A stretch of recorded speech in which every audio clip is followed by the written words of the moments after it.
Altistoria, l'émission qui décrypte l'histoire locale de Haute-Loire. Pour chaque chronique, un invité expert d'un sujet de votre histoire locale. Altistoria, tous les mercredis à 19h et tous les samedis à 10h sur les ondes d'FM43, à retrouver sur Spotify ou sur www.radiofm43.org. Bonjour à tous et bienvenue à l'émission Altistoria, l'émission qui décrypte l'histoire locale de Haute-Loire. Vous le savez, chers auditeurs, puisque vous nous écoutez chaque semaine, notre territoire altiligérien est riche d'une histoire locale qui a façonné nos modes de vie, nos paysages et nos traditions jusqu'à nos jours. Au fil des siècles, notre société altiligérienne s'est construite avec les régimes politiques du pays, les religions, les traditions, les croyances, mais aussi les faits divers, témoins de la vie quotidienne d'antan des habitants de Haute-Loire. Le 19e siècle a notamment vu les modes de vie changer profondément avec l'âge industriel, notamment ceux des Issingelais et des Issingelaises. Pour vous emmener dans la vie locale d'Issingeaux de 1798 à 1918, nous avons le plaisir de recevoir aujourd'hui, le temps d'une chronique, Marie-Martine Lolanier de Barba. Bonjour Marie-Martine. Bonjour Loïs. Merci d'avoir accepté notre invitation chez Radio FM43. Études classiques, fac de droit et d'allemand, et surtout de nombreux métiers en parallèle. Femme de ménage, gouvernante dans l'hôtellerie de luxe, interprète, responsable d'une entreprise de nettoyage industriel, juriste, comptable public, huissier et enfin généalogiste familial et foncière. Tout vous intéresse tant qu'il s'agit d'apprendre. Vous écrivez aussi, je vous cite, pour perpétuer la mémoire de nos devanciers, car notre siècle n'a pas tout découvert. Vous avez notamment publié un livre d'histoire locale intitulé « Tranches de vie en Velay, la vie quotidienne au XIXe siècle dans le Velay oriental à travers les faits divers ». Tout d'abord, pourquoi avoir choisi la période de 1798 à 1918 pour étudier la vie quotidienne des Issingelais et des Issingelaises ? Bien parce que c'est vraiment le siècle des grands bouleversements. Imaginez-vous, sur le plan politique, il y a eu 2 républiques, 2 empires, 2 monarchies. Mais c'est surtout, je pense, la révolution industrielle qui a marqué ce changement. Il n'y a pas eu de changement de ce niveau-là depuis la fin du servage personnel à la fin de la guerre de 100 ans. Et il s'est manifesté dans tous les domaines, que ce soit la mécanisation, l'ouverture au monde, l'électricité, les vaccins, le développement de l'instruction publique, la presse locale, la naissance de la conscience ouvrière. Enfin, il y a plein d'exemples comme ça. On passe d'une vie qui était ancestrale, quasiment tribale, à une vie plus moderne, surtout dans la deuxième partie du siècle. L'apparition des nouvelles technologies ouvre le monde. Le monde arrive ici, arrive chez nous. La naissance aussi des médias de proximité, les premiers journaux locaux paraissent vers 1832 en Haute-Loire, qui permet aux plus riches et aux plus cultivés d'avoir une autre vision des informations que celles qui transitaient par les colporteurs ou par les prêches lors de la messe. Pourquoi avoir choisi l'axe du fait divers pour parler de ce sujet ? Parce que je trouve que c'est un excellent vecteur pour appréhender la réalité du quotidien. On y trouve tous ces aspects, on y trouve l'influence du climat, on y trouve les récits des bonnes actions, des mauvaises actions, tout ce qui concerne la démographie, l'éducation, enfin j'en passe, bien sûr. Les événements les moins retracés sont peut-être les événements heureux, mais il y a quand même quelques informations en la matière. Les faits divers permettent de voir arriver par exemple l'électricité dans la campagne, les progrès de la médecine avec le vaccin contre la rage. Vous imaginez ce que ça a été dans nos départements, le vaccin contre la rage. Le développement de l'école publique, avec tous les aspects politiques que ça impliquait. Et puis je trouve que le fait divers, c'est une façon plus évocatrice d'aborder certains problèmes de société. Ça permet de les raccrocher à des faits précis. Si vous prenez par exemple le cas de l'infanticide, qui a été un fléau à l'époque, à la lumière de certaines affaires, on se rend compte quelle était la misère de certaines femmes mal nées. Je pense par exemple à l'exemple de Rose Malfray. Rose Malfray, c'était une personne qui était dite mendiante, qui habitait à la Chazotte de Retournac. Et bon, un soir, elle va à la veillée avec les autres, bon, rien d'anormal. Et le lendemain, les femmes de la veillée la voient et voient que le bas de sa robe est souillé de sang.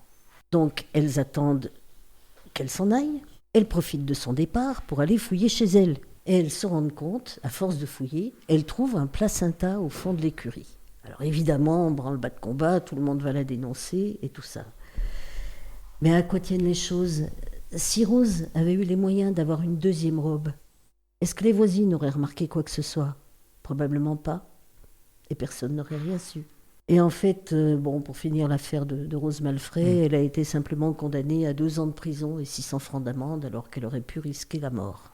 Le fait divers, Marie-Martine, est-ce qu'il ne peut pas, quelque part, à certains endroits, réduire la dimension d'une étude? Mais tout dépend comment on les envisage. Il y a plusieurs moyens d'en prendre connaissance. Il y a bien sûr la presse locale de l'époque, il y a les historiens de l'époque, mais il ne faut pas se cantonner à cela. Moi, j'ai tout recoupé, si vous voulez, avec les archives départementales, municipales et autres. La série U, par exemple, les archives judiciaires, qui permettent de voir l'autre aspect. Vous avez l'aspect grandiloquent, souvent, qui est le ton employé souvent par les journaux, et vous avez le récit absolument factuel du tribunal. Bon, il y a ça. Les archives notariales aussi sont une source d'information intéressante, parce que pour la vie quotidienne, on retrouve tout par le biais des testaments, qui étaient infiniment plus nombreux à l'époque que maintenant. Même si on n'avait rien, on savait à qui on léguait. Les dots, même des gens peu fortunés, faisaient des contrats de mariage. Vous trouvez dans les contrats de mariage des dots où il y a 2 bonnets. On a plein d'informations comme ça, tout ce qui concerne les baux. Il y a aussi les archives militaires, les archives religieuses, les archives scolaires, tout un tas de documents comme ça qui renseignent sur la vie quotidienne à l'époque. Alors si on prend justement cette route vers la vie quotidienne à Yssingeaux au XIXe siècle, si on se penche sur le paysage et sur le climat, dans un premier temps, quels changements s'opèrent durant cette période dans le paysage et pour le climat? Alors pour le climat, on dit maintenant qu'on n'a plus d'hiver. Je ne sais pas si on le disait avant, mais vraiment, quand on compare, c'est flagrant. Par exemple, en 1898, on a relevé moins 28 degrés à Tence. Ce sont des températures qu'on n'atteint plus. Il arrivait en Haute-Loire, on mourait de froid en Haute-Loire. On mourait de froid, les cheminots, les vagabonds, on mourait de froid. Un ancien boulanger, par exemple, de 80 ans, est mort de froid, l'histoire est cruelle, dans le four banal de Lingoustre, à Retournac. On mourait de froid aussi. On a retrouvé un aubergiste de Saint-Baudel-Froid dans une congère de neige 2 mois après son décès. Mais on mourait de froid chez soi aussi, parce qu'on n'avait pas forcément de quoi se chauffer. L'exemple, par exemple, de Marie Barbier, qui était béate à Bassan-Basset, on l'a retrouvée chez elle, morte de froid, en 1893. Ça, c'était pour le climat. Ah oui, il y a aussi l'histoire de la veuve Jouby. Ça aussi, c'est assez cocasse, si l'on peut dire. Cette femme vivait dans une masure à Chanteloube, entre Basse et Valprivat. Bon. La maison prend feu, ce qui était très fréquent à l'époque, avec les foyers ouverts. Bon. Et elle vit avec son fils, elle tente d'éteindre l'incendie, elle envoie son fils chercher du secours. Mais le fils est bené, et au lieu d'aller voir les voisins les plus proches, il prend benoîtement la route pour Valprivat, qui était déjà beaucoup plus loin. Pendant ce temps-là, vraiment, tout s'embrase, y compris la mer. Les grandes robes prennent feu. Elle, pour éteindre tout ça, elle sort, elle va se rouler dans la neige. Et là, elle meurt d'une congestion gelée dans la neige. C'est fou. Ce sont des histoires folles. On passe d'un extrême à l'autre pour elle. Oui. Les congères qui bloquaient toute l'activité à partir du moment où il y a eu les trains étaient bloqués par les congères, c'était fréquent. Aussi, j'ai relevé aussi quelque chose de surprenant, les débuts de l'électricité, à Monistrol. Un domestique du séminaire passe place Néron, et il se prend les pieds dans un fil électrique qui est tombé sous le poids de la neige. Et là, un voisin vient l'aider. Mais le voisin, il n'y arrive pas, et tous les deux meurent électrocutés dans la neige. Vous voyez, il y a plein de choses comme ça. La grêle, la foudre. La foudre a été... Le nombre de gens foudroyés est extraordinaire. Il n'y en a plus maintenant à ce point-là. Il y a eu les crues à Yssingeaux, à plusieurs reprises, d'où le monument Fuché. dédié au percepteur qui s'est noyé en voulant sauver d'autres personnes. Il y a plein de choses comme ça. La grêle, par exemple, en 1874, il y a eu un énorme phénomène de grêle entre Beauzac et Monistrol. 3 jours après, il y avait encore 10 centimètres de grêlons sur les chemins. On a vu aussi le cas de la foudre qui entrait par la cheminée d'un atelier de passementier à Sainte-Sigolène, qui, sur son trajet, la boule de feu a tué le passementier et est sorti en brisant les vitres. Ce sont des épisodes qu'on ne connaît plus. Et alors, ah oui, j'ai trouvé aussi un phénomène extraordinaire. Est-ce que vous savez qu'il y a eu une secousse sismique ?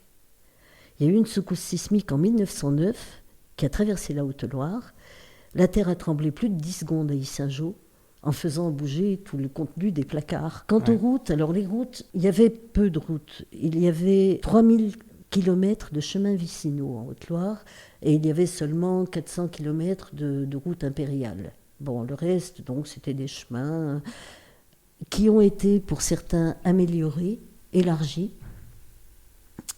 parce qu'on a créé des communes. Les nouvelles communes sont apparues, comme Beau, par exemple, qui est apparu en 1845, donc on l'a relié par des voies d'accès un peu plus faciles. Mais il ne faut pas perdre de vue non plus qu'il n'y a pas eu de goudronnage des routes avant les années 30, 1930. Jusqu'en 1930, les routes étaient dans le meilleur des cas pavées, ou sinon c'était des routes de terre. Alors justement, est-ce qu'il y a une évolution pour la sécurité des habitants au XIXe siècle ? Sécurité, c'est un grand mot.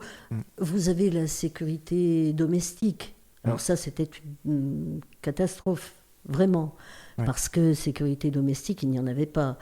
L'état des immeubles, on ne ramenait jamais les cheminées. Donc il y avait des incendies à n'en plus pouvoir. Et pour les routes, est-ce qu'elles sont plus sécurisées au XIXe siècle qu'elles ne le sont sous l'Ancien Régime ? J'ai du mal à vous répondre. C'est différent. Il y avait beaucoup moins de circulation. La circulation était plus lente. Donc, il y avait moins ce type d'accident. Il y en a eu. Il y a eu des accidents de voitures à cheval. J'ai même vu des accidents de vélo. Mais il y avait plus des bandits sur la route. Maintenant, on n'en a plus. Encore au XIXe siècle, il y avait des bandits ? Ah oui, Vous savez qu'il y a eu 2 attaques de diligence à Pont-de-Lignon. Il y en a eu une en 1791, je crois, et puis il y a eu aussi en 1831 l'attaque de Pont-de-Lignon où on a tenté de soudoyer le conducteur de la diligence, mais celui-ci a été fidèle à son employeur, a dénoncé, et donc un guet-apens a été tendu à ceux qui voulaient attaquer la diligence et ils se sont fait prendre. 1831. La fin du XIXe siècle voit l'apparition des premiers droits ouvriers légiférés par la Troisième République, qui commence donc après la guerre de la fin du Second Empire contre les Prusses en 1870. Donc fin du XIXe siècle, on a une évolution globale, avec notamment l'apparition des premières lois qui légifèrent l'école publique, etc. Et donc ces premiers droits ouvriers. Est-ce qu'on a des changements concrets dans la vie quotidienne des Yssingelais à la suite de ces premiers droits ouvriers ? Oui, dans la deuxième moitié du siècle. Donc début XXe siècle plutôt ? Non, 1870. D'accord, donc deuxième moitié du XIXe siècle. 1870, pourquoi ? Parce que 1870, c'est l'année où s'est créée une société de secours mutuel des ouvriers d'Yssingeaux. Mais après, il a quand même fallu du temps. Il a fallu du temps parce que nos mentalités altiligériennes sont assez très travailleuses et très dociles. Conservatrices. Aussi. Donc, on n'avait pas pour habitude de se rebeller contre l'employeur. En fait, lorsque ça s'est produit, ça venait de l'extérieur. Et c'est venu comment ? C'est venu par le textile. Parce que les usines textiles en Haute-Loire ne suffisaient plus à la tâche. Donc, des patrons comme Colcombet, par exemple, Forêt, David, ont installé des usines en Haute-Loire. Les femmes étaient ravies d'aller y travailler, d'autant plus qu'elles y étaient hébergées, dans des conditions qu'on n'accepterait plus, mais qui à l'époque convenaient parfaitement. Il ne faut pas oublier qu'il fallait qu'elles aillent au boulot à pied. Donc, elles étaient contentes de pouvoir dormir après des journées de plus de 12 heures. Donc, après sont arrivées donc, les revendications stéphanoises. Quelques ouvriers stéphanois sont venus prêcher la bonne parole ici, mais dans certains cas, ils ont été chassés, d'une part par les antigrévistes, mais aussi par les femmes des ouvriers, parce que pour elles, grève signifiait perte de salaire et rien à manger pour les enfants. Il y a eu l'exemple d'une grève d'ourdisseuses, c'était à Tence. Elles ont fait grève pendant 9 jours pour espérer avoir 25 centimes d'augmentation par jour. Et au bout de ce temps, eh bien, ma foi, elles sont retournées travailler parce qu'elles n'ont rien obtenu. Il y a eu aussi des grèves sur le chantier de la Galoche, le chemin de fer venant de la voûte. Mais là, on ne s'est pas embarrassé. Le préfet a fait venir la troupe et on a viré les ouvriers manifestants et grévistes et ça s'est résolu comme ça. En revanche, il y avait aussi le côté fourriériste qui a eu sa place en Haute-Loire, à Pont-Salomon, avec l'usine d'Orient, la fabrique de faux. C'est un cas tout à fait typique et représentatif du fourriérisme, qu'on peut qualifier de paternalisme, mais enfin à l'époque, tout le monde y trouvait son compte. Les ouvriers avaient tout sous la main. L'église avait été construite par les patrons, il y avait les maisons d'habitation. Alors c'est d'ailleurs curieux de constater qu'on les appelle toujours là-bas comme à l'époque. C'est-à-dire vous avez la préfecture, qui est l'immeuble où logeaient les chefs, la gendarmerie, là où vivaient les sous-chefs, et la caserne où vivaient les ouvriers. Et à Pont-Salomon, on appelle encore ces bâtiments comme ça. Et ils avaient tout, ça allait jusqu'à la fanfare, les soins gratuits, vraiment. Donc il y avait ces deux aspects. Après, les contrôles du travail n'ont vraiment débuté qu'en 1900, avec les premières inspections du travail qui concernaient le travail des enfants, surtout, et aussi donc les conditions de logement des ouvriers. La loi de la séparation de l'Église et de l'État, un peu plus tard, 5 ans après, 1905, on est en 1905 avec les premiers inventaires de réquisition des biens de l'Église, ensuite en 1906. Cette période, elle marque un tournant majeur pour la laïcité française. Est-ce qu'on a des changements concrets dans les mœurs locales sur Yssingeaux ? Quel impact a cette loi dans la vie locale des Yssingelais à l'époque ? Ça a surtout été, je dirais, le moment où la cocotte minute a explosé. Parce que depuis les lois Jules Ferry, 1882, le département était méfiant par rapport à tout ça. Il ne faut pas croire que l'école publique a été acceptée facilement dans nos campagnes. Les béates étaient tellement aimées et tellement appréciées qu'on a vécu l'école publique comme une espèce de méfiance par rapport à ces personnes. Il faut dire aussi que les inspections contre elles ont été importantes. Alors, je ne dis pas qu'elles avaient des capacités d'enseignement extraordinaires, je suis mal placée pour en juger, mais elles avaient le mérite d'être là et de fournir une base aux enfants des campagnes. Bon. Et puis il y avait tout le poids de la religion, on n'en sort pas. Donc, depuis cette époque-là, où ces béates ont eu des inspections, ont eu des amendes, les gens étaient très méfiants avec tout ça. Arrivent les inventaires. Donc la loi était de 1905, les inventaires ont commencé un petit peu après, et chez nous, se sont fort mal passés. Ils se sont fort mal passés parce que la population a compris ça comme une dépossession de l'Église, et je dirais, pour eux, c'était la disparition de l'Église dans les campagnes, et les mentalités n'étaient pas prêtes à ça, du tout. Donc, il y a eu vraiment des actions qu'on ne peut pas s'imaginer. Par exemple, je prends l'exemple d'Arolles. À Arolles, les villageois ont carrément fait un mur devant la façade de l'église pour qu'on ne puisse pas y pénétrer. Ils ont fait une forge à l'intérieur de l'église pour faire des fers rouges pour attaquer les gendarmes. Pourquoi ? Parce qu'en fait, ces inventaires étaient faits par le percepteur, accompagné des gendarmes et de la troupe. Bon, alors dans un premier temps, les percepteurs n'ont pas insisté. Quand ils étaient mal reçus, ils faisaient un rapport de carence et ils repartaient. Bon. Mais dans certains cas, ce n'était pas aussi simple. Et il y a dans certaines communes où ça s'est terminé de façon dramatique. Par exemple, Montregard, en fait, les inventaires en France ont généré 2 morts. Un dans le nord de la France et l'autre à Montregard.